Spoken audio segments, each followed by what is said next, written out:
a senior transportation planner at City of Minneapolis Public Works. I was asked to sub in as chair today because of the APWA conference and a lot of absences associated with that. As many people know, Nathan Koster had been on this committee for a very long time. He left the city in September. The September funding and programming meeting was canceled, and then the October one fell over MEA, so I am just now starting with you all today. But I used to work at the Metropolitan Council and MTS, and I'm really excited to be here in this new capacity as a representative today and leading the meeting for one day only. Robbie, are there any changes to the agenda that was sent out? No changes, Chair. Okay. Next on the agenda for today is the minutes. Would someone like to make a motion to accept the minutes from the last meeting?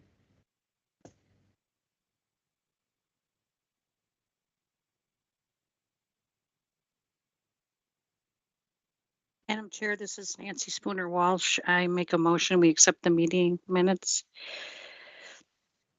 Thank you. Robbie, do we need a second?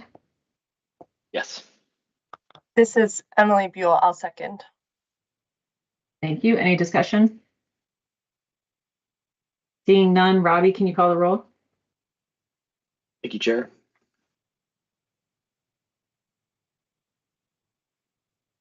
Anoka County OJ. Aye. Carver County Flommer. I'll go. Darren Melton. I'll just. Oh, thank you. I'll just abstain. I wasn't at the last two meetings. Thank you, Darren. Got that noted here. I saw Drew's name first. Dakota County Chapik. I'll abstain. Anoka County Buell. Aye. Ramsey County. Scott County Rudolph. Aye. Washington County. Aye. Stahlheimer. Yep. Egan Mathis. Eden Prairie Ellis. Fridley Kozlucher. Lakeville Omi. Minneapolis White. I'll abstain. I wasn't here. Plymouth Thompson. St. Paul Weber. Aye. Metro Transit Genowiak. Aye. Suburban Transit Shoal. Aye. DNR Spooner Walsh. Aye. MnDOT Bike Ped McCormick. Aye. MnDOT Metro District Tag or Car. Aye. Tag. Thank you. MnDOT State Aid Brown. Aye. MPCA AO Dickerson. Aye. Thank you. Met Council MTS Henniger. Aye. Tab Coordinator Kotsukos. Aye. Chair, the motion had 14 ayes. Thank you. Has anyone contacted us about public comments at today's meeting? No, Chair. Haven't received any public comments. Okay, thank you. Tab report, Elaine Kotsukos. Thank you, Chair. TAB met yesterday and had a very long agenda. For the Chair's Hovland's report, he reported that the Regional Solicitation Policymaker Work Group met before the TAB meeting. Discussion was primarily around the community considerations and how to make equity work in the community context. There was discussion on the weighting of the criterion in relation to other criteria. The technical committees have been asked to provide feedback on the weighting on this criterion. Hovland welcomed new TAB alternate for St. Paul, Molly Coleman, and it also announced that Minneapolis TAB member Katie Cashman did not win her re-election and will be stepping down from TAB at the end of the year. The TAB Executive Committee membership will be selected at the January TAB meeting, and members are asked to submit their interest in serving on that board to me by the end of the year. For the MnDOT report, Sheila Calpe reported on safety updates for all traffic fatalities in Minnesota. There were 37 fatalities since the last TAB meeting for a total of 335. Last year at this time, the fatality number was 477. She also reported on the Minnesota Rail Service Improvement Grant Program. This provides grants for freight rail service improvements projects that support economic development. Up to $4 million is currently available statewide as grants for projects that will improve freight rail service that supports local or statewide economic development. And the applications are due January 9th. For the MAC report, there was no MPCA report. For the Metropolitan Airports Commission report, Bridget Reef reported that the federal shutdown is over and there was limited impact on MSP with 400 flights canceled. Twin Cities Live will be broadcasting from Terminal 1 today to talk about the upcoming travel season. And the I-494 bridge project is complete. There have been a couple departures from the MAC Commission. One is TAB member Carl Cribbins, and MAC will be working on filling that position. And Bridget Reef will be reporting to TAB until the new TAB member is appointed. And then Chair Rick King is retiring from MAC board on November 21st. For the Metropolitan Council, Deb Barber reported on the ABRT line on Lake Marshall and Selby. There's an average of 9,700 rides per day, which is a 39% increase higher than the Route 21 at the same time month last year. And the B line celebrated its 1 millionth rider. Deb Barber will finish serving as interim Met Council chair at the end of November. A new chair will start on December 1st. The applications for the council appointed TAB members are open for the citizen districts A through D, alternates for districts E and F, and for the modal representatives. And priority will be given to applications submitted before December 4th. Suburban Transit Association, suburban transit providers report continued overall ridership increases.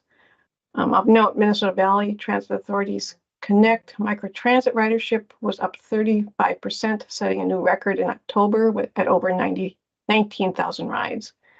From November 7th through the 21st, MVT is offering free rides on Connect to make it easier for people to access food pantries within the Connect service area. For the business items, TAB approved 3 streamlined tip amendments that went through TAC, one for the Southwest Transit Station rehabilitation, one for 2 bicycle and pedestrian project increases, and one for 3 MnDOT project adjustments. There was a scope change that came through funding programming that was approved for the Carver County CASAF 40 HSIP project, and they approved it for the change and to retain the full federal funding. They approved the regional bicycle barrier and regional bicycle transportation network updates that will be used in the 2026 regional solicitation. This came through the TAC Planning Committee, and they will be included in the public comment period released next January. They approved the 2026 federal funding application categories. They approved the active transportation solicitation funding categories. They approved the maximum and minimum federal awards.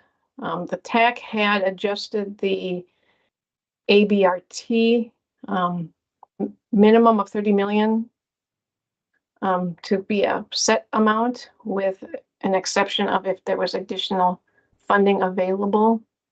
And TAB moved it back to being a 30 million minimum award, and that TAB can award additional funding to ABRT only within the transit funding target, and not all transit projects had to be funded.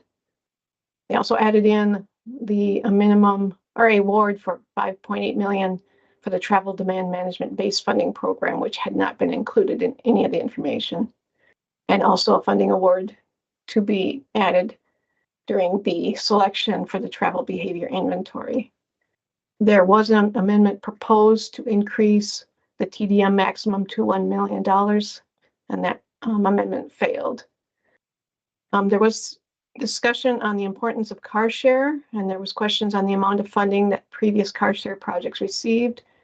The current categories don't appear to have eligibility for car share or bike share projects, and there needs to be a category possibly for these projects. TAB asked the technical committees to discuss the eligibility of electric vehicle car share and bike share in the application categories. Are they eligible to apply in TDM or other categories?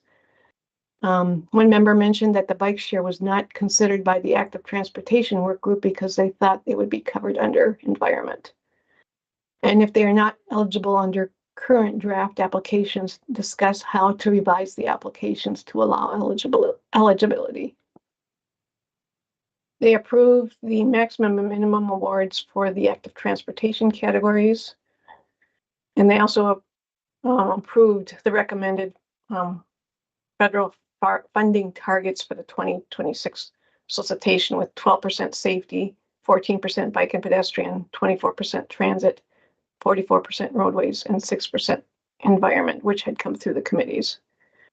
And they also approved the active transportation funding target of $50 million, plus a sub-target of $2 million for the active transportation planning category. For the information, there was one item on the regional solicitation evaluation update. Steve Peterson presented this item. Some of the discussion, a member asked why the reactive safety measure for fatal and serious injury crash history was only 5% of the points, noting that some dangerous locations may show fewer crashes because people avoid them. Staff explained the low weighting does not reflect lack of importance. Rather, the scoring emphasizes a 5-year crash reduction estimate, which accounts for 35% of the points and offers a clear picture of recent issues where the 10-year crash history is only the 5%. Because the total points are limited, the working group prioritized near-term crash patterns and planned connections over longer-term data. TAB requested additional technical feedback on the criteria weighting. A member commented on the need for additional measures for both regional and local bike categories, that there should be an element of scoring that rewards high-quality state-of-the-art infrastructure more than lower quality, not state-of-the-art infrastructure. For bicycle facilities, this would be grade-separated, protected bikeways. Some types of projects could be disallowed if they are not, like bike boulevards that only implement perhaps striping or sharrows.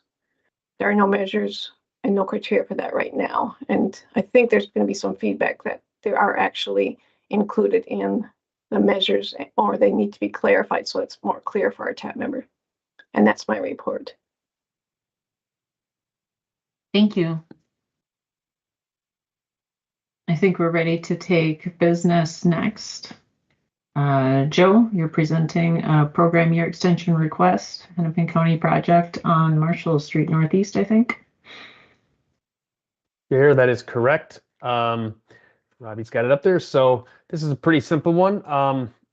This is a program year extension request, and Hennepin County had a $7 million award in 2024 for reconstruction, ADA improvements, curb extension, signal revisions, and a trail on Marshall Avenue Northeast, or CSA 23. The project was awarded funds for 2029, and it's a phase 2 of a longer project. And phase 1, which terminates at roughly the southern terminus of this project, it's programmed for 2028, which is a move after 2027. So given that, it makes sense for this project to move from 2029 to 2030. And so the county is asking us for that at this point, which is a little bit earlier than usual, but that's good for the program to know those things in advance. So, and this is a pretty simple one. This is not an exception to the one-time 1-year baseline rule. So staff doesn't feel any need to suggest not recommending approval of this request. Simple. With that, I'll stand for questions, or I don't know if the county's here to talk about it or to answer questions as well. Are there any questions on this?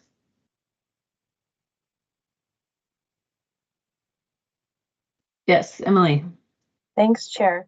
Could I just add, thanks, Joe, for presenting this. If you were to take a look at, I think it's page 5, we have a map of the Marshall Street corridor and other projects in Northeast Minneapolis over the next 5 years. So you can see that there are a lot of projects, both city, county, and MnDOT projects scheduled to occur. So like Joe said, our goal in requesting a program year extension is really just to manage the construction impacts to the public, both along Marshall Street and in Northeast Minneapolis here. So thanks for considering our request.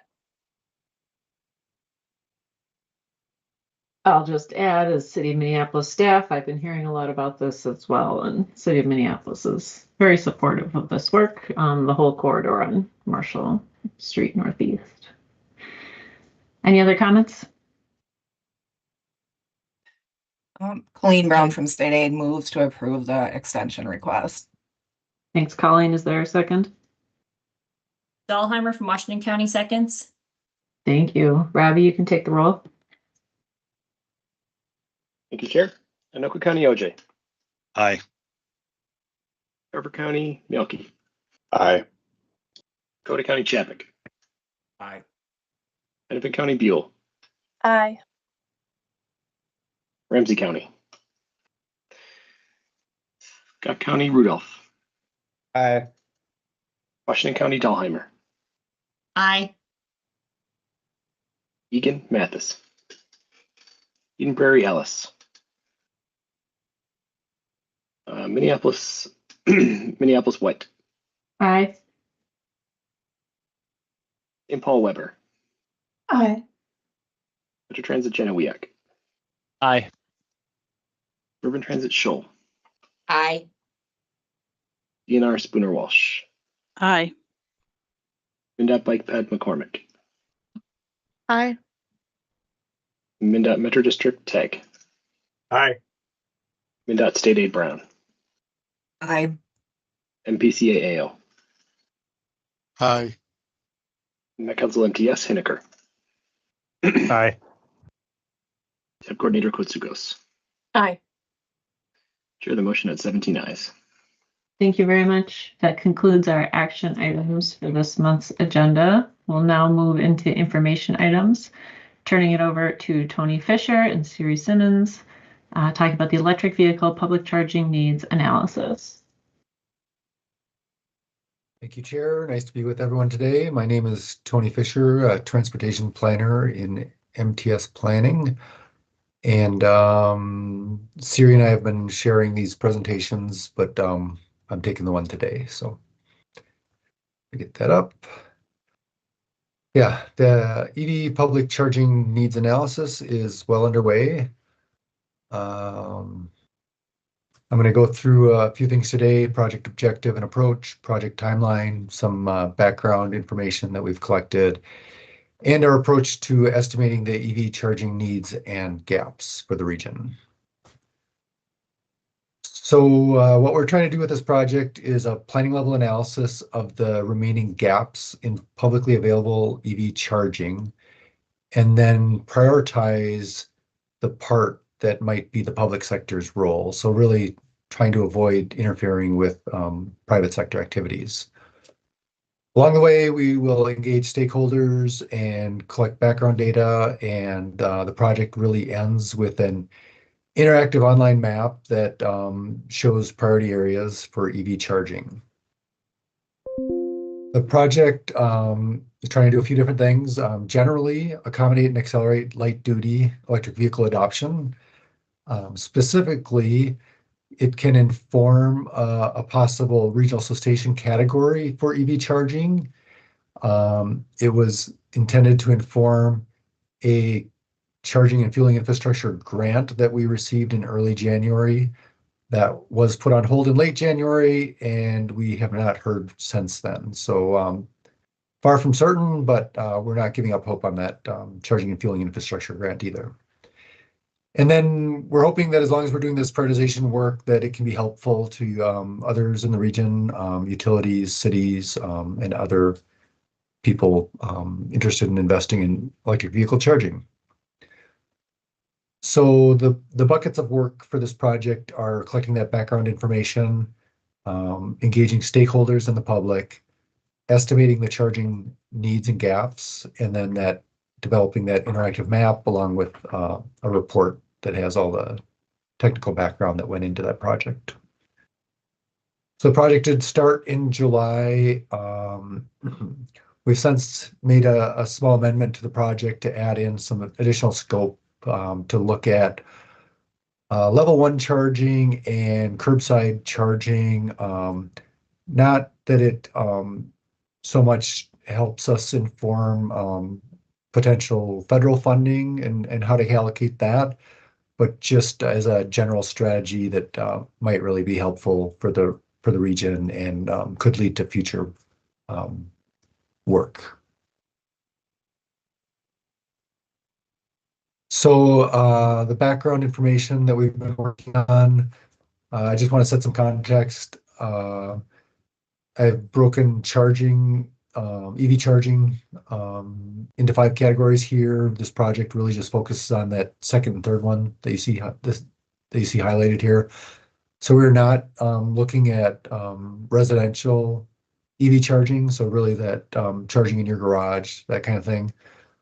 We are interested in community charging, so that could be on street in your neighborhood, could be serving people that live in multi-unit housing, or it could be serving people that just don't have good access to charge their vehicle. Maybe they have an older home or don't have that off-street parking that some of us do have. We're also interested in destination charging. That's looks more like charging at your grocery store or where you shop or your neighborhood library or other places where you're just kind of out and about in the community and can charge while you're doing other things. The project is less interested in distance charging, so things like what MnDOT is focused on with the NEVI program, the National Electric Vehicle Infrastructure Program.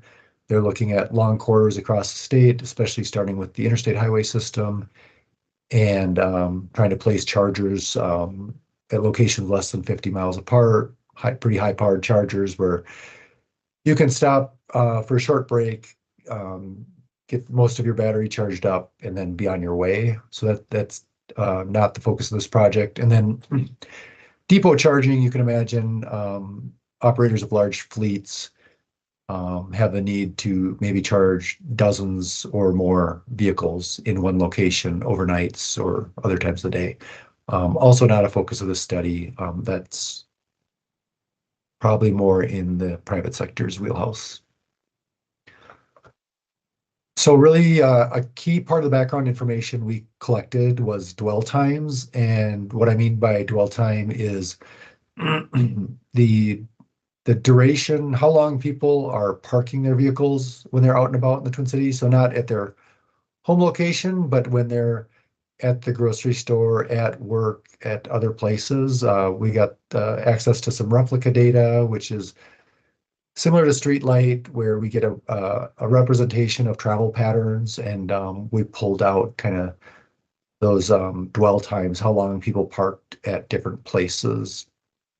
And so not all dwell times are really used for charging. A lot of people have charging at home, and they're a lot less likely to need that public charging. So we went through a number of assumptions to kind of look at that raw data. We decided as an approximation, all multi-family residents will seek a charge when they're out and about. We started with an idea that people in older homes pre-1920 don't necessarily have the electrical capacity to make EV charging easy. So we said that they're going to look for charge 80% of the time when they're out and about. We also looked at those pre-1920 homes and really looked at homeowners different than we looked at renters, thinking that a homeowner has more ability to invest in EV charging, whereas a renter might not make that kind of a long-term investment and is really dependent on the owner to make that choice. And then we said that if somebody's driving 150 miles a day or more, that they're also going to look for a charge too at that point, even if they have charging at home and left with a full charge. So we are definitely looking at trying to bring in income more prominently into this analysis, especially with these older homes. We think that's probably a better indicator of people's ability to charge at home is if they have an older home, if they have enough income, they probably are able to do the upgrades that are necessary. So we want to reflect that in where these charging dwell events happen, or apply for charging at least. So the previous screen had a map of where people were stopping for more than 2 hours. We also looked at less than 30 minutes, and then we looked at between 30 minutes and 2 hours. And then here I'm just showing you two maps. On the left is just the raw count data, so the number of 30-minute or less dwell events in these geographies.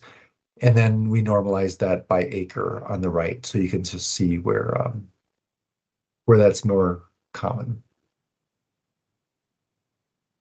So we're working through how to use the raw data. That reflects on the need for charging in those geographies, and then the normalized data is a better way to present it visually, and then just trying to think through how to use the raw data and the normalized data still. We did already engage utilities serving the Twin Cities area. We had a number of good conversations with individual utilities and groups of utilities. They support the coordination activities like this for EV charging. It was really exciting to hear that kind of the scale of charging that we're talking about isn't a concern for them. We're talking about a lot of times level 2 charging which is same power level that would serve an electric dryer or some other home devices. And then also a smaller number of fast charging locations. So just for reference, the NEVI program requires 450 kilowatt ports, so 600 kilowatts of power, and that's a pretty robust location.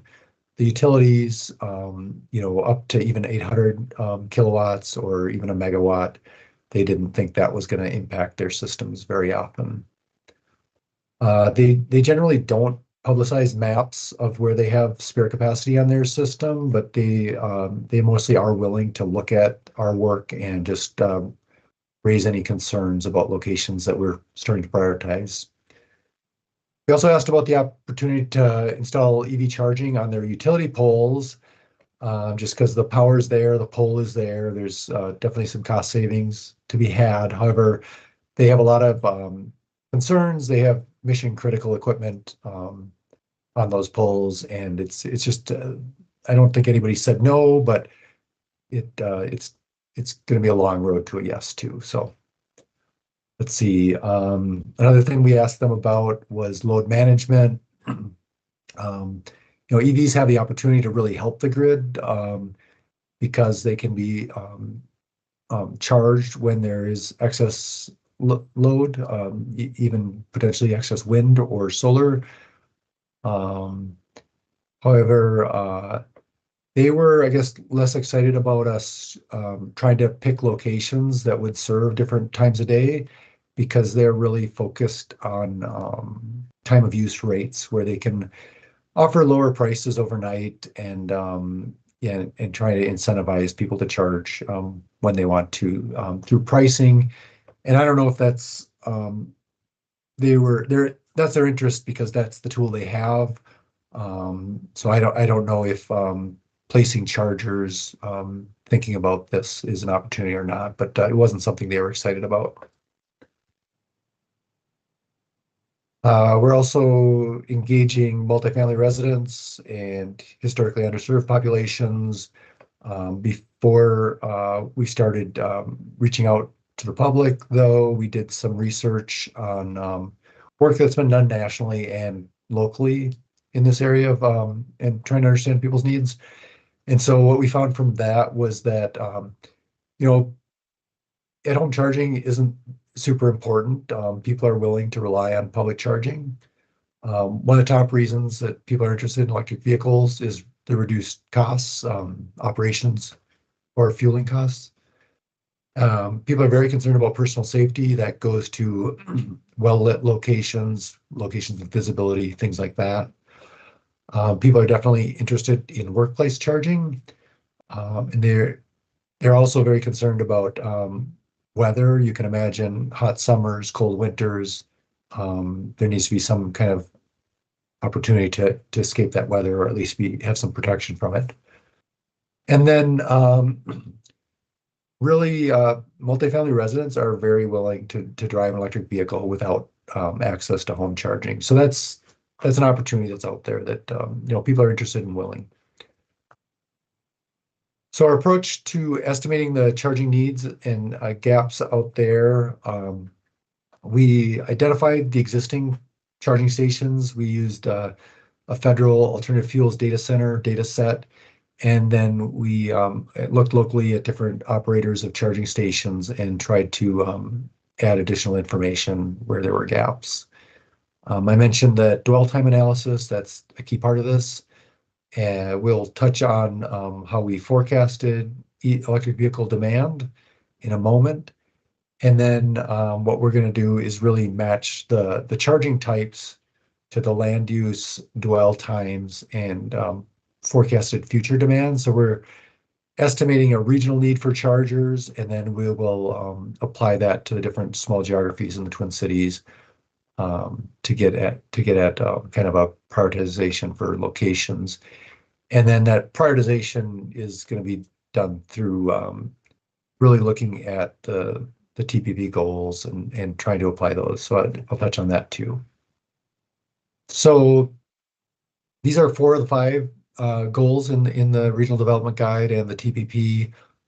We didn't think we could directly get at the natural systems goals, but under equitable and inclusive, we think a charging network can prioritize people without access to home charging. Under healthy and safe, we want to support locations in places with lower than average air quality. Under dynamic and resilient, we're thinking through how to promote a redundant network, a network that meets the demand. And then importantly, under climate change, we want to site chargers at high traffic locations where they will be well utilized. And we want to consider geographic coverage, making sure that everybody has some minimal level of access to public EV charging. So we looked at a number of future EV demand forecasts. The top line in this graph is from the MnDOT statewide multimodal transportation plan. It's a goal-based forecast, so it gets at 60% of light-duty sales would be electric by 2030. And so that's really the goal. The lower blue line is based on a dozen estimates of EV charging pre-2025. So these are estimates done by academics, nonprofits, and the private sector. And so that's really what the outlook was before 2025.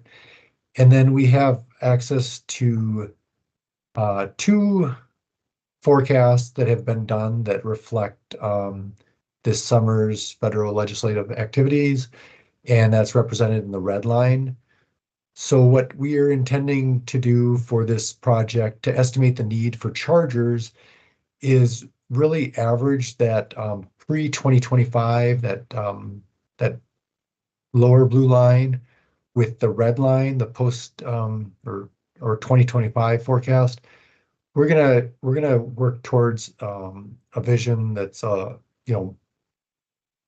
yeah, more optimistic, hopefully, than current situation. And that'll lead us to the number of chargers that are needed that will be spread across the region. Yeah, with that, happy to answer your questions. Thanks, Tony. Are there any questions for Tony?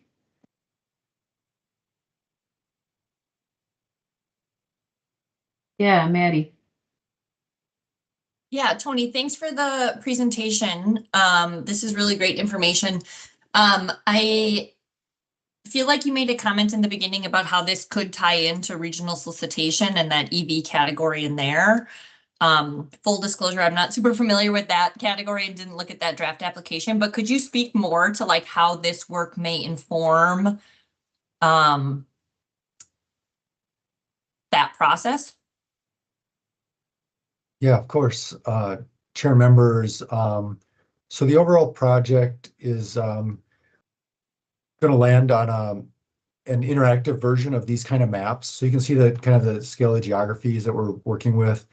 And we want to prioritize the needs for charging, and especially when we think about the regional solicitation is not going to fund level 1 chargers. We'll, probably not going to fund individual level 2 chargers even. So then, so we're talking about groups of level 2 chargers and fast chargers.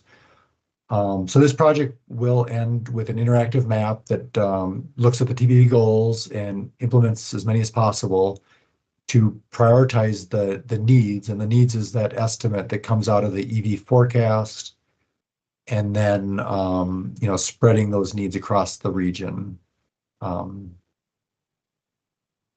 So then, as I understand it, the regional solicitation right now has, in draft form, has some money set aside for a funding category the next cycle. So not this next year, but in 2 years after that.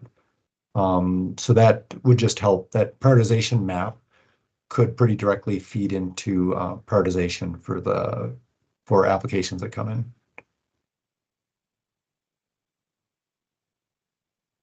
Great, Yeah. thank you. Colleen, did you have your hand up?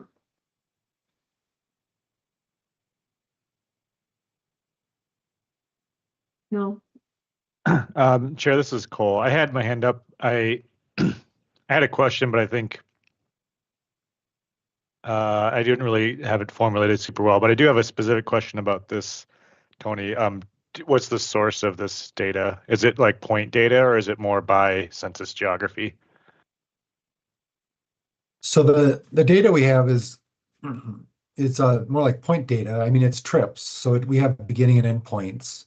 And then we're usually we're interested in that travel, but in this case, we're not interested in the travel. We're interested in how long that point is static, how long somebody's stopped at a location. So we're looking at those bins of less than 30 minutes to 2 hours, and greater than 2 hours.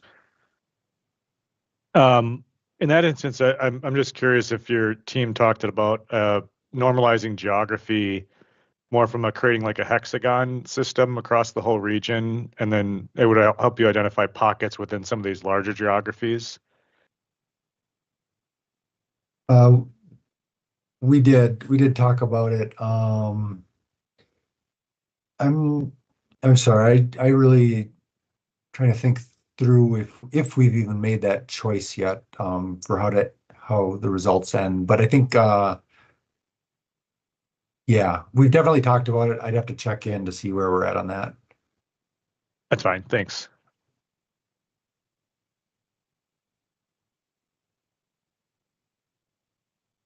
Other questions on this presentation today?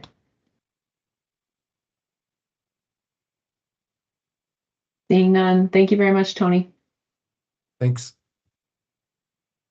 The last item on our agenda today is an information item from Steve Peterson and Lydia Stats, preview of December regional solicitation action items. Okay, thank you, Madam Chair. You're doing a great job, by the way. We don't need those other chairs. We'll just keep you from now on. Just kidding. So Lydia, I saw you online here earlier too. Yep, I'm here. Okay. Would you like me to share the slides, Steve? Should I pull them up? Sure. Or If do you you? have Okay. them.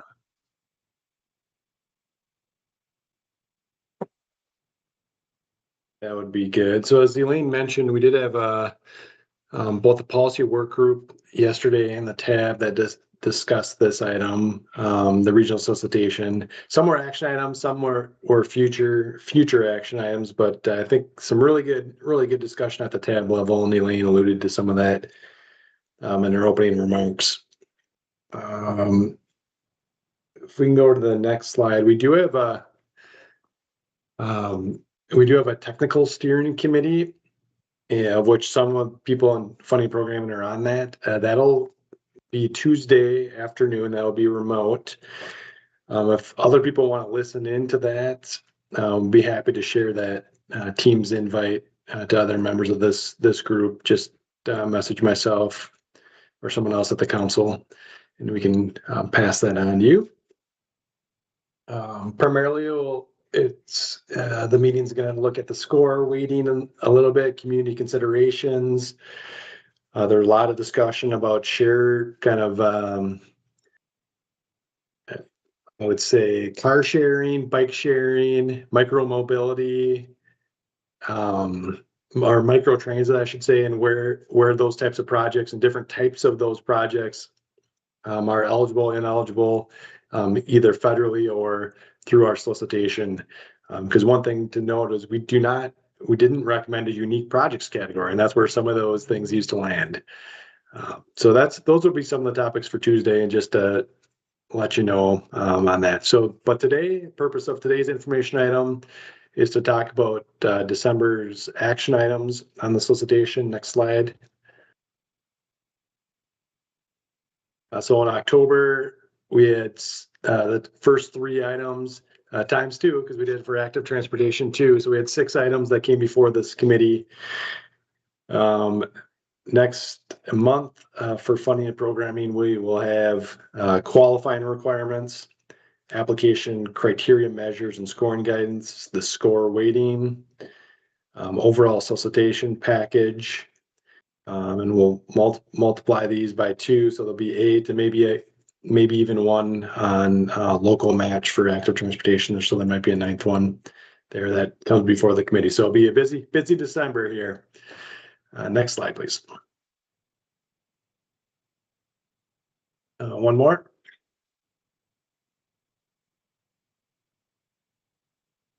So a few things we want to highlight that are coming out of the draft applications, and a lot of material there. So we thought, hey, let's pull forward a few things and make sure people are comfortable with the directions it's going. I did hear, Maddie Dahlheimer, your question on EV charging. We did have the special issue working group develop scoring and measures for EV charging category. We didn't put it out in the drafts, and it won't be part of the application approval process either, because of Tony's study was still ongoing. So we got to a certain point and then pulled it from the approval process, since it's not really needed for 2 years anyway. We'll adjust it based on the study and then kind of regroup on the EV charging. So just so you don't go looking back for it, because it's not there in any of those links that were sent out by SRF. So first thing, so this first year, the regional solicitation, HSIP, and the active transportation will all be occurring at roughly the same time, with an approval date, hopefully by the end of calendar year 2026. We did have discussion with some of the technical groups on kind of the future of active transportation, and the feedback we've received so far is that in the future, we may do that in the off years of the regional solicitation. So it may be solicitation, then active transportation, regional solicitation, active transportation, and that could start with active transportation in 2027 with a smaller solicitation. So it could be 26, 27 for the active transportation.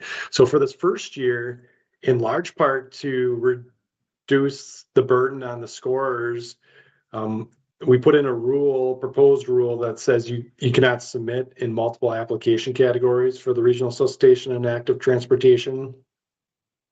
Instead, applicants should select the application category that best aligns with the primary objectives of the project. You still would be able to apply for HSIP as a separate program run through MnDOT, and people have done that in the past, particularly some of the counties have done that, and so that'd still be fine. You can only win one of them. And then the second bullet point gets at that. Projects can only be awarded funds from one of the three programs. So you can either get HSIP, solicitation, or active transportation. You can't for the same project elements. Now, we did get the question yesterday, Lydia, I know in our policy work group, what if you have, say, a trail project that's 2 miles long? I submit the first mile for active transportation. I submit the second mile for regional solicitation in the regional bikeways. Can I do that and still win both of those? And the answer to that would be yes. You could break apart your project and apply in multiple categories. But you just can't have the same exact elements and kind of get double benefit from putting that in a couple different programs. So maybe Madam Chair, maybe let's we can pause on each couple slides here and just see if people have questions on that. I know it's kind of tricky, but to summarize this first solicitation, we're going to ask people pick one application category that best fits their needs and not put it in. In some cases, you could put things in like 2 or 3 times. And so that could suddenly get to 200 or 300 applications pretty quick if people start doing that. Any questions on the last couple of slides here?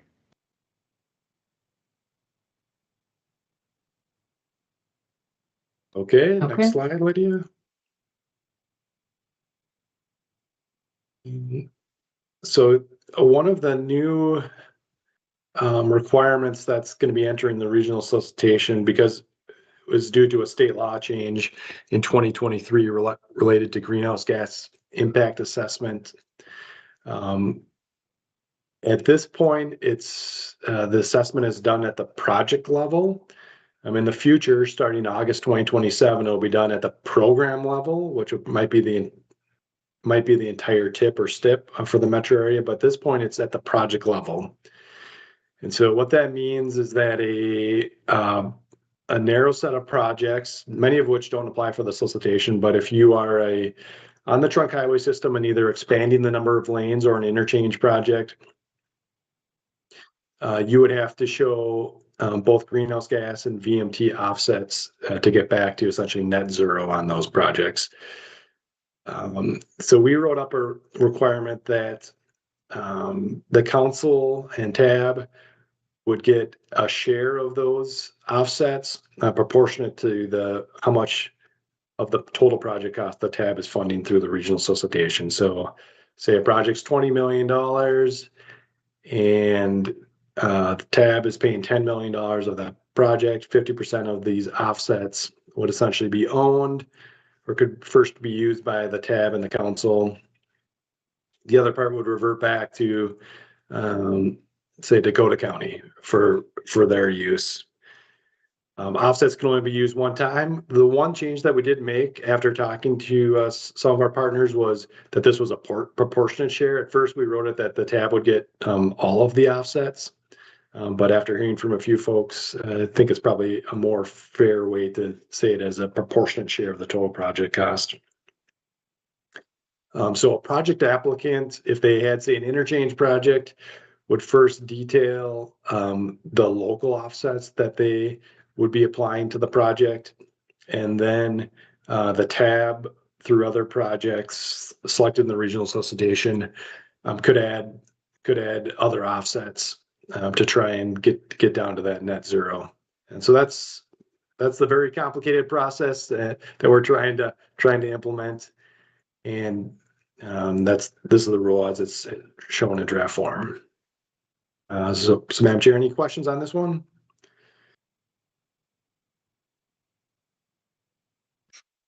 Yes, Maddie first. Yeah, Steve, just quick question. So you mentioned that how this is applying is changing in future years. Do we need to note that this requirement is for this round, or are we just operating under the assumption that we'll write it in this way and then in the future, if we need to tweak the language, we'll tweak the language? Yeah, we could add that in there. I thought, Lydia, I know on the last slide here, we did say that this will be revisited after this round. So maybe that's appropriate to add in here too, because I think the ball game's going to change here for the 2028 cycle. This kind of a one-time deal. Thanks. Jacob? Yeah, so for the offsets that Met Council keep, I guess the intention is to use it to help offset, change the projects, correct? Jake, I'm sorry, it's having a hard time hearing your question. All right, let me lean in a little bit here. Better? Yeah, that's a little better. Yes. So basically, if the credits that are kept by TAB are used to help apply to the projects that need them, say there's a surplus that Met Council keeps, would those be returned in that year, or would you intend to kind of bank them for future years? Yeah, thank you, Madam Chair and members. That's a good question. So the last sentence in there's two sentences. If the offsets are not needed by the Met Council and TAB, then ownership of them in whole or in part will revert to the original project sponsor based. So you're asking, is that kind of each solicitation type activity, or is it more longer term? I think that's a fair question to ask. I think we'd have to wait till some of the guidance comes out. MnDOT has a technical advisory committee with some Metro partners on it, and I think I'd probably want to wait to see how the programmatic evaluation sets out before I would answer that question. But I think I haven't thought about that. That's a good question.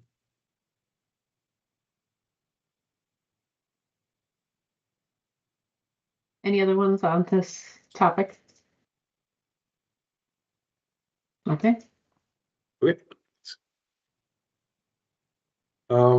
We did split up one of the categories that used to be strategic capacity into two interchange projects, and congestion management strategies is the other one. So for the interchange projects, these would be new interchanges, grade separations from usually traffic signals to an interchange. We had a regional study that the council and MnDOT did called the Intersection Mobility and Safety Study. And when we looked at those and which ones also had completed a planning or corridor study that suggested a grade separation, there was only 4 of them that we put into the 2050 TPP that met both of those requirements. And so that would be a qualifying requirement for the interchange projects. We don't know at which order they'll be delivered or applied for in the solicitation, so that's why it remains a competitive category.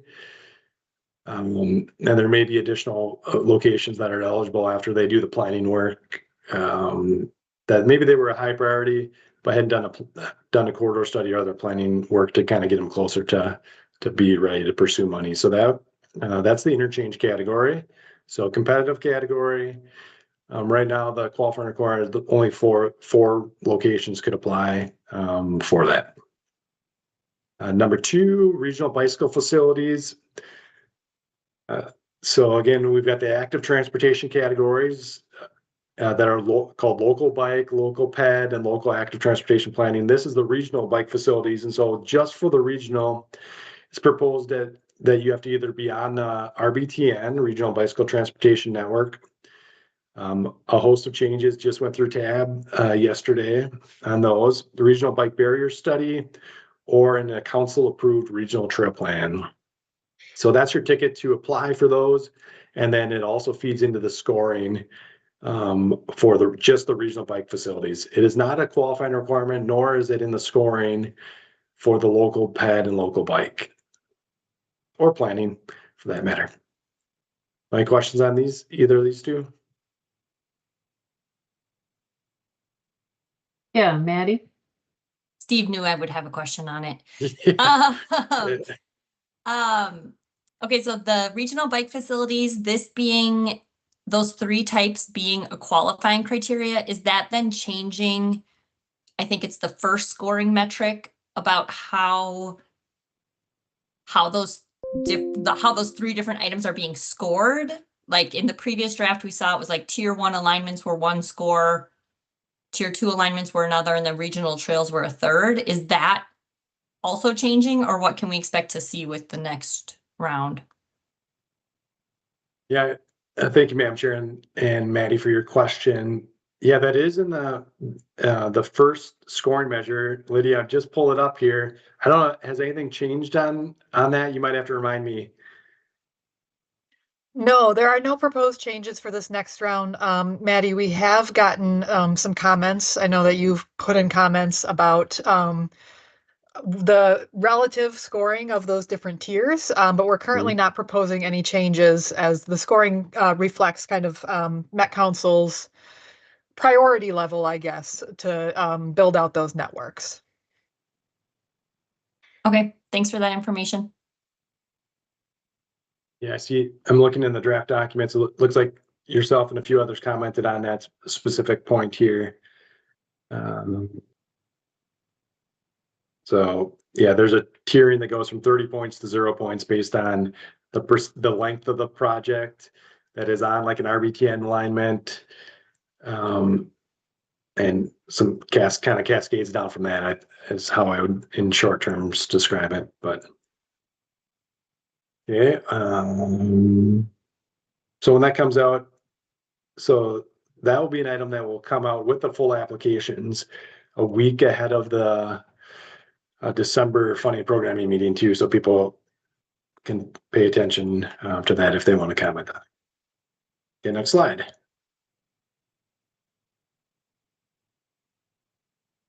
Okay, this is kind of an interesting one that we want to bring forward. This is on the active transportation, local bike and pedestrian facilities application categories.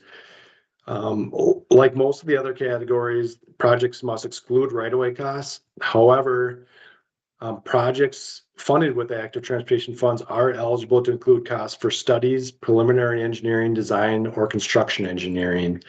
And so that widens the eligible costs relative to the federal funds.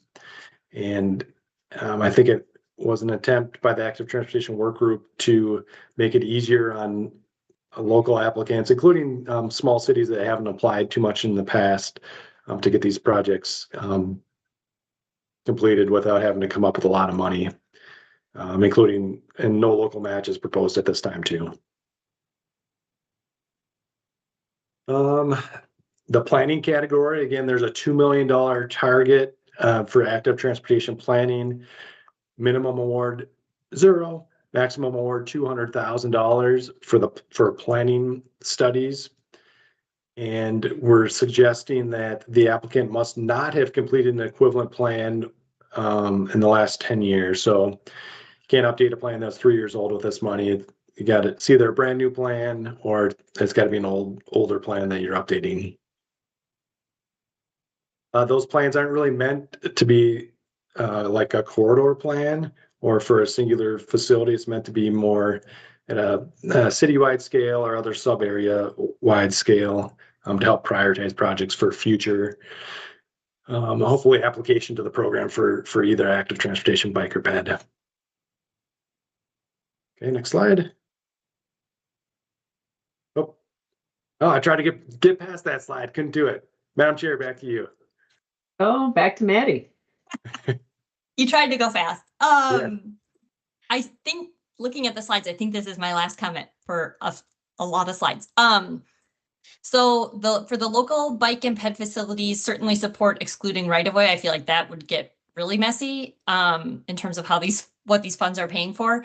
The one other item I just wanted to note for the minutes, and we put this comment in the draft applications for qualifying criteria for these AT funds, is that Washington County would support removing the language around snow removal as a requirement for use of these funds for the active transportation piece. That continues to be a huge barrier in Washington County, a huge barrier in some of our smaller communities. And while I understand the regional solicitation funds as federal funds are pointing to whatever federal policy is like linked in the application, there's not that same explicit requirement with the state funds. So while I may have my own personal feelings about snow removal on trails and how great it would be to have those all plowed in the winter, for some of our communities, that's not feasible or that's not a priority. And we would like to at least have the starting point of like, let's try to help them get the network built out and then try to find the resources to get equipment or get staffing or whatever that means for that winter maintenance. So I just wanted to state that out loud in case that's not on other people's radar. So other people can share their opinion either way on that piece of it. Yeah, thanks, Maddie. I might phone a friend, Joe Whiting here. I see he joined. Is that something the Active Transportation Work Group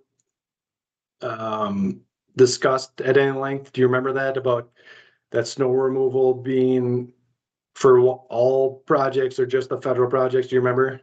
Yeah, so we did discuss that, and I will note that suppose this, the legislation is up for interpretation because obviously the law isn't super clear on a lot of stuff, but there are those 7 requirements, and the 7th requirement specifically says we must select or prioritize projects based upon these 7 requirements. The 7th one is the ability of the grantee to maintain the active transportation infrastructure following project completion. I think the work group interpreted that as both day-to-day maintenance and, kind of ongoing, minor maintenance like mill and overlays and things like that. So that's how the work group interpreted that requirement. And so that's why that is in here for those active transportation projects as well. Again, this could be interpreted in, I guess, multiple different ways, but that is how the work group had interpreted that requirement for these funds. Thanks, Jim. If I can jump in with one response.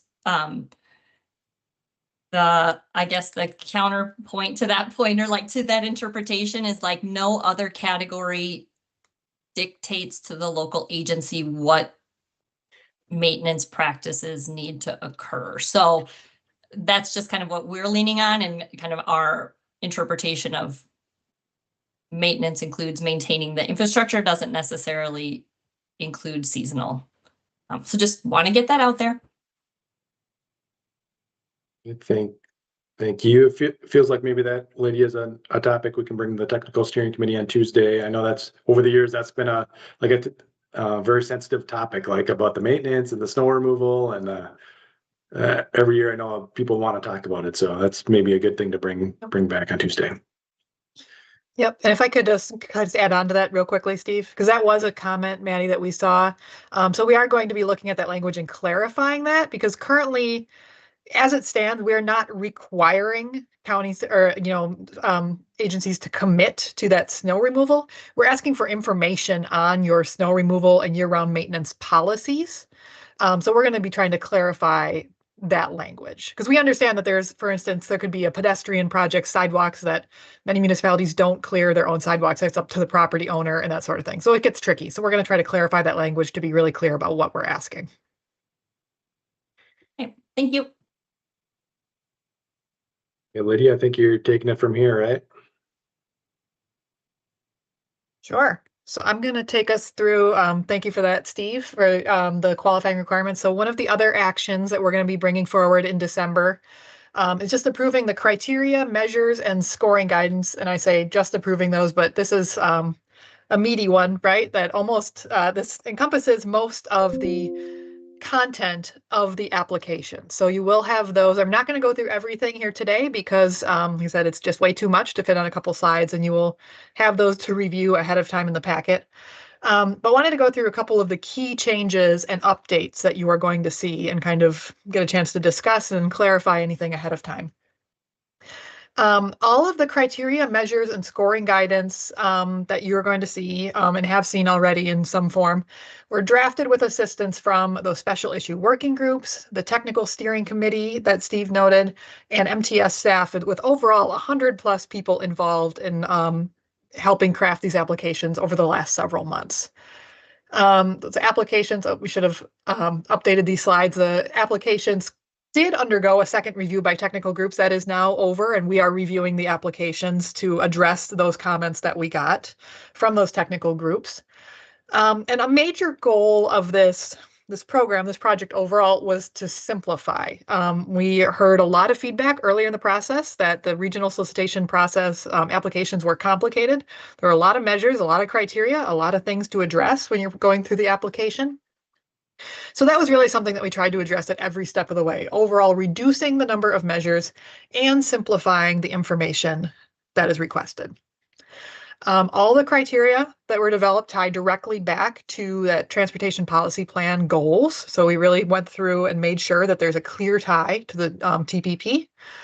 And that community considerations criteria is common across all applications. So that was an update. The community considerations criteria went through a little bit of a special process. It had a dedicated work group that met more frequently than the other applications because it's such a special and detailed topic. So you will see that criteria, and that criteria is consistent across all applications. I would say with the exception of the active transportation planning criteria has a simplified version of that criteria, understanding that it's a planning application. Those measures, so those community considerations criteria I was just talking about has 3 different measures. The first one is community data and context, and this is really asking how well do you know your community. So strong applications in this measure would show a clear picture of who is the community, how are their needs, and how did it shape the project. The second one here is highlighted because it has changed a little bit since you would have last seen these applications based on based on feedback and working with some of the technical reviewers. This application was changed, or this measure was changed to now be called project need and future engagement, really emphasizing the feedback that was heard kind of over and over again that many projects at this point in the development process have not undergone that extensive project-specific engagement.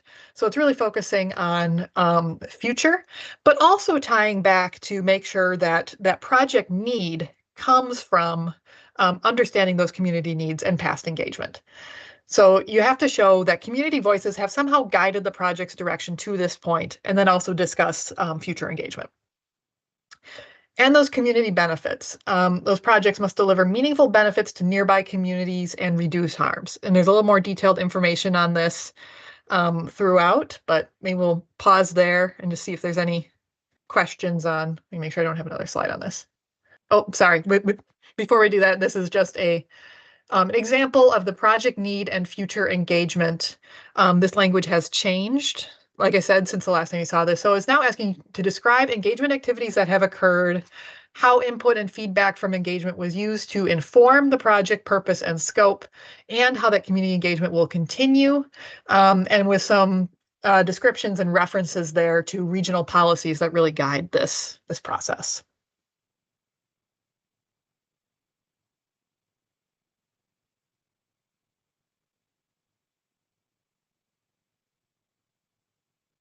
And we could pause there. Are there any questions on the community considerations?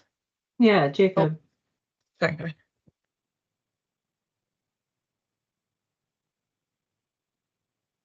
Jacob, are you muted? Am I frozen? Is he frozen? How about now? Now I can hear you, yes. Sorry, I was trying to fix my mic earlier. Do you have some more information on what those community benefits may look like? You know, what the criteria is specifically looking for? The answer to that, sorry, is yes. Not in front of me. There is some very detailed scoring guidance that has been developed for this. We'd have to dig into that and kind of get back to you. But different examples have been identified for each measure in terms of what would constitute, a low, medium, or a high scoring response that really help guide you. And there are good definitions developed too for what we mean by community, what is meant by benefits, that sort of thing. So all that guidance will be available with the application. Sorry, maybe a quick follow-up on that. And sorry if I missed it, but has that been shared with this group, or will that be shared with this group? Yeah, sorry, go ahead, Steve. Yeah, I think we can do that. Yesterday we brought a red line changes. So we did, especially on this measure B, we did receive a lot of comments in the draft. And we made, I would say, significant changes to Measure B to make it, and that's why the title changed, Project Need and Future Engagement. And I think that that would be one thing we could do is we could send out via Robbie King that red line version, so people have kind of the most up-to-date version of that. And then it also includes a scoring guidance. And Amy Venowitz here can jump into. Thanks. Yeah, I did just want to clarify, the new title is actually Community Need and Future Engagement, which is a slight twist, but the focus is not on why is the project needed. The focus is on why does the community need this project, and how do you know, and how have you interacted with the community to identify that community need. So it sounds similar, but it's a little bit different. And one thing I think we've switched the application now to include a lot of the background information on community considerations, where maybe the first version that was sent out to this group just had it linked.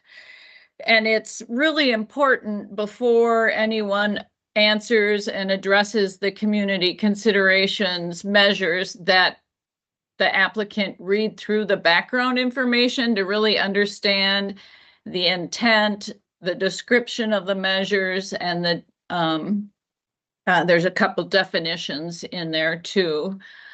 So we brought that back, I believe, right, Steve, into the application so that all applicants, that Yes. language will be more visible.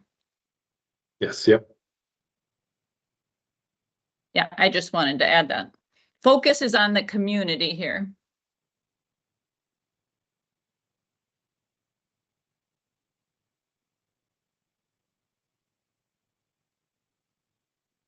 And sorry if I may, just a follow up.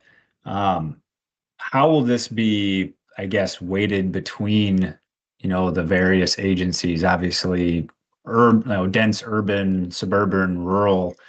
Obviously it drastically changes as you go through the different levels of density. So is that being considered in the scoring to try to find regional fairness in these measures?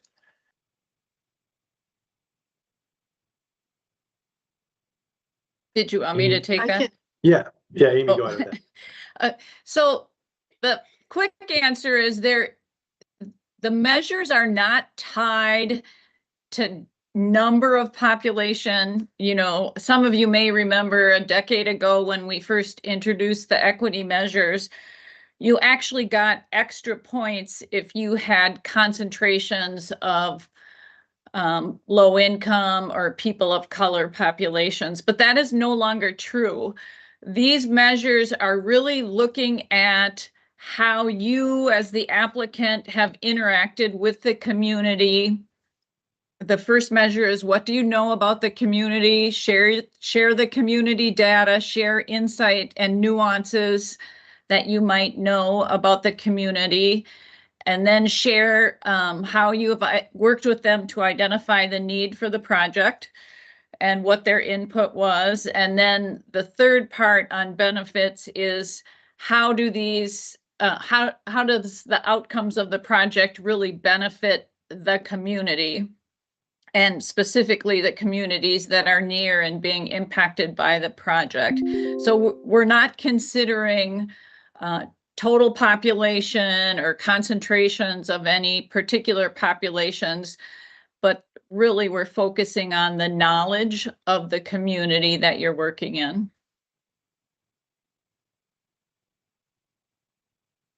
Thank you.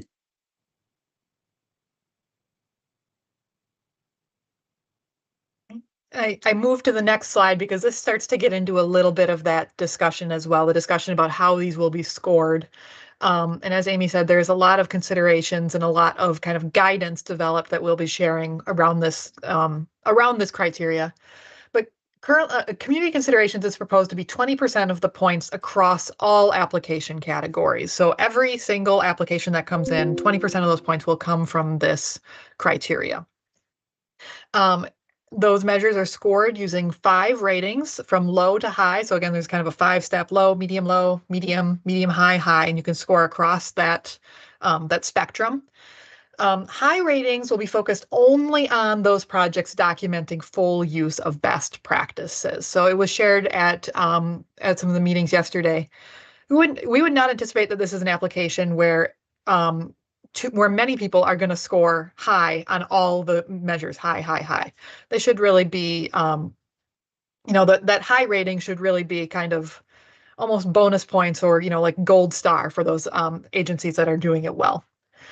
There will be a training for scorers and agency staff to build the understanding of those measures and best practices that are required to receive that high. Going to be especially important, I think, with this round, since it is a new measure and everyone's going to be going into it kind of at the same level, able to build that knowledge.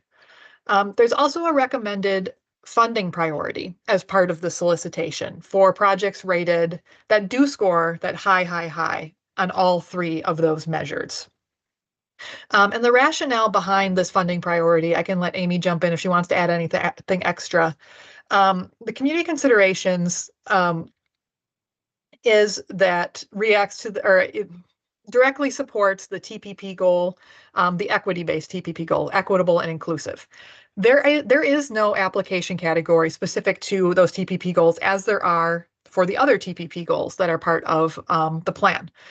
So this really substitutes as having, instead of having a separate application category, a way to ensure that some of those projects that are really beneficial for equity, for inclusivity throughout the region are awarded. And the scoring committee, like I said, will meet to set expectations, review, and agree upon projects that are proposed for a funding guarantee. So the committee that meets to score this will have to agree that a project that scores well, that scores at high, high, high, is what they want to recommend for a funding guarantee.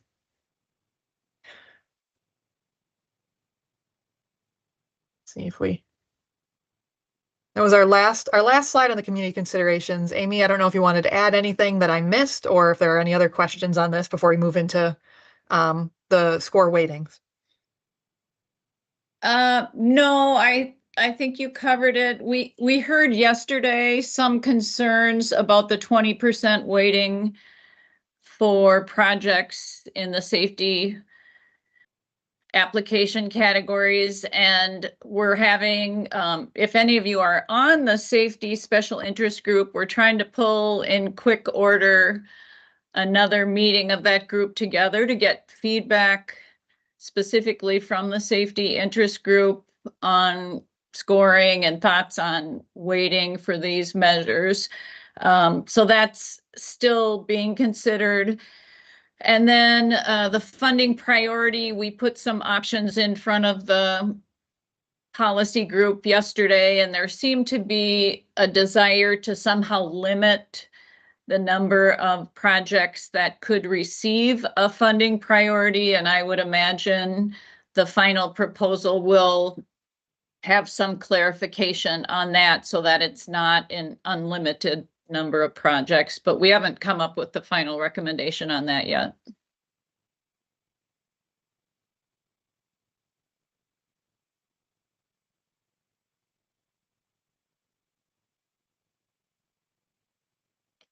There are no further questions on this, then we can get into some of that score weighting. Amy alluded to some of this that we're going to see in the next few slides. So just a kind of picture review here. I know you all saw and approved the categories last month, but there are sort of 5 different kind of overall application categories with different groups and categories within those. So we're going to walk through the kind of score weighting for each of these application categories, because each of them are a little bit different. They tie back to different TPP goals. So you can see here we have the safety category, which ties to the healthy and safe goal in the TPP. Those 3 middle, the sort of modal categories, if you will, tie most closely to those dynamic and resilient goals.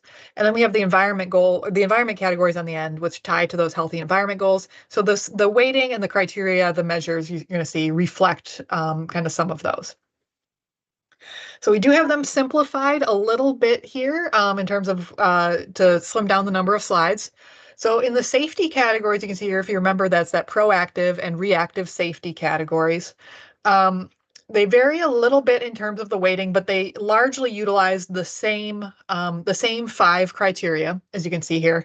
For the proactive category, most of the weighting, the highest weighting being given to that connection to existing planning efforts, 35% of the points, followed by that improvements for people outside the vehicles.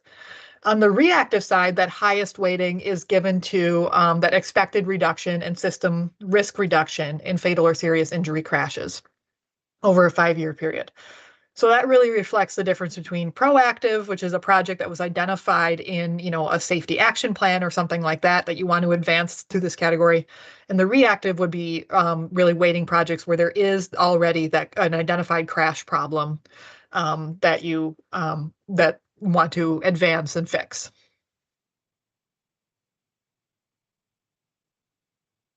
The bicycle and pedestrian categories look a little bit different because as Joe noted, the local bicycle and local pedestrian and active transportation planning categories really are prioritized and scored based on those 7 legislative requirements that are tied to the local active transportation sales tax. So those criteria you see here with the asterisk are direct correlations to those requirements. Whereas the regional bike category is the one, like we said, that's for the RBTN, regional trails, and regional bicycle barrier studies. The highest weighting for that category is given to the regional bicycle priorities, as we were talking about. How are you identified as a priority on one of those networks on the regional plans? The local categories for local bike and local ped, the highest weighting is given to connection to key destinations. That is really something that the work groups really identified as being one of the major ways, using this infrastructure funding to try and connect destinations within local communities, followed by that safety and identifying gaps, barriers, or deficiencies. So how are you addressing those barriers to using active transportation in your community? The active transportation planning, like I said, is a much more simplified application. That is one thing that we changed after we heard in the first round of review that it was a little too complicated. The half of those points we call it the proposed project description. It's essentially just tell us what you want to do, why you want to do it, and why you're doing this plan. So very much simplified and how you're going to address some of the requirements related to the legislation. The transit categories, these are 2 categories that look, there have been some changes, but as a whole, they look quite similar to what has been done in the past. I think something that we heard from the transit work groups was, if it's not broke, don't fix it too much. Everyone had some, minor adjustments they wanted to make, but as a whole, very similar categories and criteria, or I should say criteria and measures that you see from the past applications. For the expansion category, so this is kind of new transit service or expanded service, heavy weighting on that, is it effective for the transit market area and that new ridership that you would anticipate? Whereas the customer service application, which you might have known as kind of the modernization in the past, again, focusing on that new ridership and the community considerations. The roadway categories use very similar criteria, as you can see, across the board with kind of some different weighting based on the criteria and what we really want to promote and measure through these categories. So the roadway modernization category, there you see the highest amount of the points of 40% dedicated to that multimodal complete streets connections. This is a category that's really focused at modernizing our current roadway infrastructure to make sure that we're making it safe and comfortable for users of all ages and abilities, multimodal users, that sort of thing. Whereas the congestion management and the new interchanges, which Steve talked about a little bit earlier, a lot of the weighting there goes to safety and also those anticipated delay reduction and regional priorities. And the regional priorities are really focused on, how does it align with regional studies that have been done to identify what our major bottlenecks, our major problem areas of the network are. And finally, bridge connections, with the majority of the points going to system resilience. In other words, how does the bridge promote connections and make sure that the system is working as a whole? And the final category, the environment. As Steve noted, this category, and as you saw in our first chart there, the EV charging category will also fit within the environment. That's not proposed to be be part of the solicitation in 2026. So for next year, this category really will only include that transportation demand management category, with the majority of the weighting, or I shouldn't say the majority, 30%, the highest amount of the weighting for this category going to vehicle miles traveled reduction, and how does it advance the TPP goal of reducing vehicle miles traveled. I believe that's the last of those. We want to pause for any questions or comments on the weighting.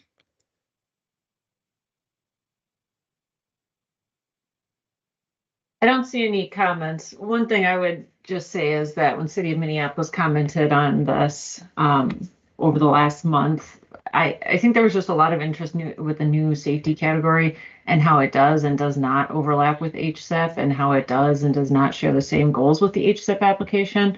And so I think a lot of our comments were actually for MnDOT to say, I think it's probably time to look at the HSIP application and maybe make some considerable revisions to that application to be in alignment with all these policy and plan updates that have happened over the last few years. I know that Metro District now has its first safety plan since 2012. And so, it'd be nice if that was incorporated so that we can make progress on those known challenges that are out there.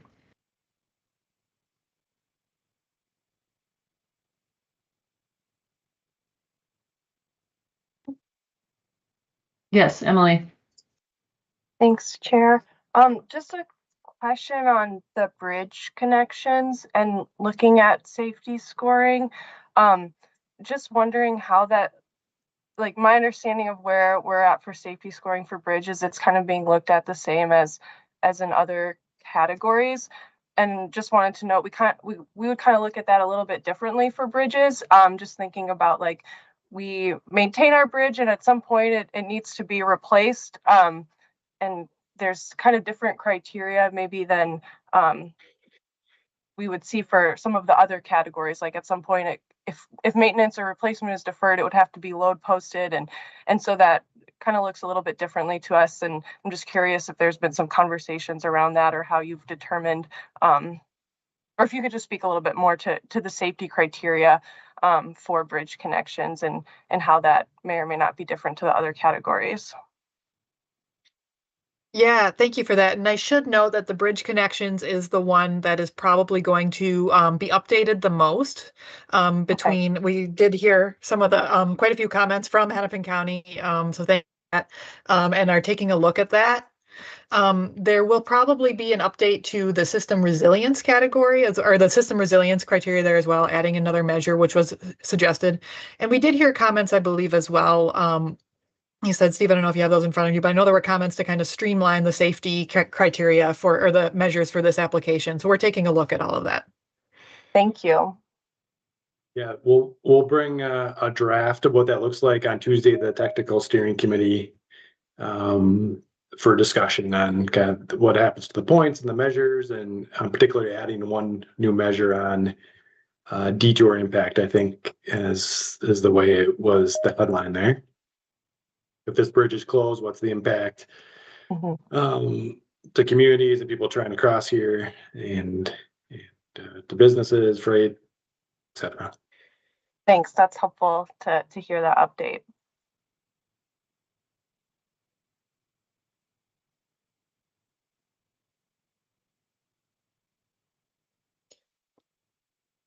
So speaking of, as was brought up, the Highway Safety Improvement Program. I'm not as big into, I know Molly Stewart, who usually she's on her way to APWA today, but she's been more coordinating with the HSIP application process. So there will be offering 2 HSIP training sessions for potential applications.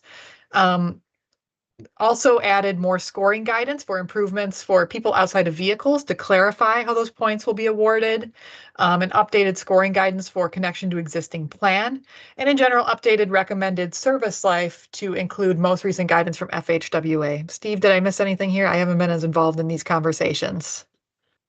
No, you haven't, but I will agree with Chair White here that MnDOT is proposing, I'd say, limited changes relative to our kind of 3-year effort. And some good changes, but not like on the scale of a kind of a full rewrite of the applications. I'd say they're making some small tweaks. So.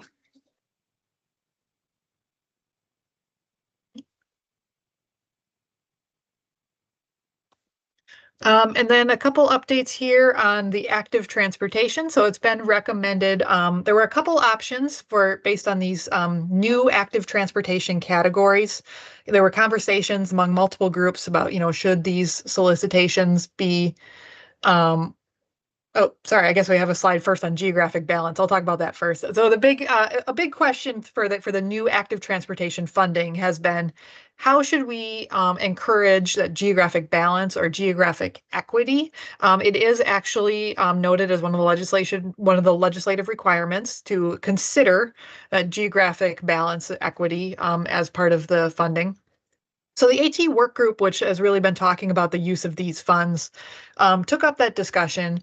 And what they recommended was to continue with the current geographic balance process that has been going with regional solicitation for quite a while, which is really a little bit more reactive, a little bit more ad hoc. In other words, not to add anything on the front end that would be requirements for distribution of the funding to different geographies or anything like that. And that the thought of that was because this is so new. This is a new process. We just don't know how it's going to shake out. So they're recommending that council staff evaluates and reports on the results of this first 2026 solicitation, and to understand if further policy will be required in the future to ensure that those active transportation funds are balanced throughout the region. So that was the recommendation there, essentially kind of a wait and see, because we just don't know who's going to apply, how many applications are going to be successful, that sort of thing. And now to the schedule. So as I was saying, there were several options in terms of how to run this active transportation solicitation alongside regional solicitation. And the option, so with the options being, and you could run the active transportation solicitation annually every year. You could do it biennially every 2 years in line with federal solicitation, so at the same time, or you could do it on an off-year cycle. What was recommended by the technical steering committee in the last meeting was for that solicitation to occur alongside the regional solicitation in 2026. So you'll be seeing it, as Steve noted, come out at the same or very similar time with the regional solicitation applications next year. And then we'll be biennially on an off-year cycle. So it will take place the next year in 2027, and then skip a year and happen in 2029, et cetera, moving forward. And the thought there was really to help kind of lessen the workload for applicants, agencies who may be wanting to apply to one or both programs, and allowing agencies to apply for both programs if necessary. So as noted, this would allow someone to, apply for a local bike project, say in 2027. If you don't get it, then you could think about applying for those regional funds in 2028. So it allows for a little bit more flexibility there. And finally, next steps, as noted, there will be a second round of info items coming to all the groups in November, December. Second package of action items, so starting with this group here in December, and then working its way through TAC and TAB in January. Then the applications will be released for public comment starting in January there.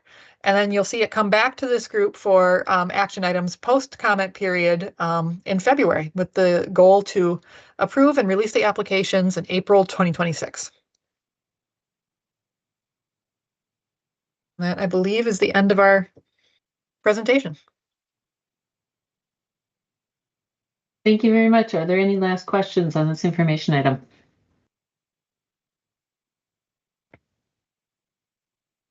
Seeing none. Thanks, Steve. Thanks, Lydia. Robbie, do we have any other business or announcements to make today? Don't believe so, Chair. Okay. Thank you very much. Madam Chair, do have an announcement to make. Yeah, go ahead, Innocent. I've been with the state of Minnesota, work for the state of Minnesota for probably a total of over 39 years, and about 38 with the Minnesota Pollution Control Agency. And I think it's time now for me to have some rest, kind of pursue other strengths and